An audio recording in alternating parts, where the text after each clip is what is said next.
Hi everyone, my name is Iman Ali and I'm currently living in Zamalek, Cairo, which is about a 45-minute walk from Tahrir Square, where all the protests have been happening in Egypt.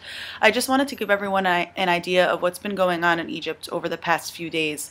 Basically, the people are enraged and protesting for the Supreme Council of the Armed Forces to step down.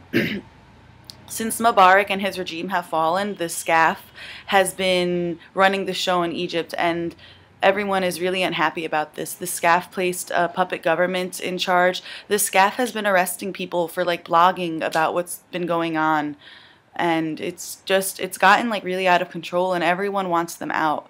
So this is why the protests have been happening. The Egyptian people also don't really believe that the SCAF is going to be so willing to give up the power that they have once a new government is elected. They've done nothing but postpone parliament election dates. They keep pushing back the election dates. The presidential election was supposed to happen in April of this year, and now it's not going to happen until 2013. So it's pretty obvious why everyone is so angry. I went to protest for the past 2 nights, and I'll just give you all an idea of what's been going on.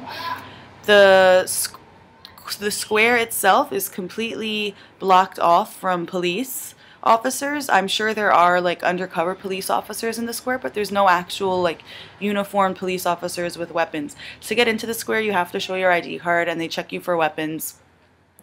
The first night I was there, there was tear gas in the air. There was lots of ambulances driving from the square into the side streets to get the injured people and take them to hospitals. A lot of the violence seems to be happening in the side streets surrounding Tahrir Square, and that's where all the action is happening.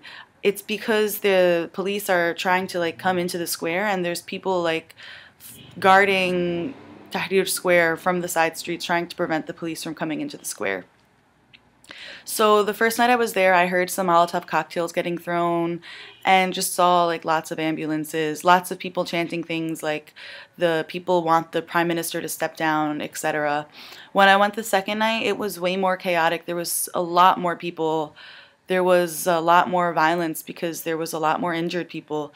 There was makeshift hospitals all over the place. There was one in the center of the square. There was also one a couple of not miles, but a little bit away by a KFC, and it was shocking. There was lots of injured people.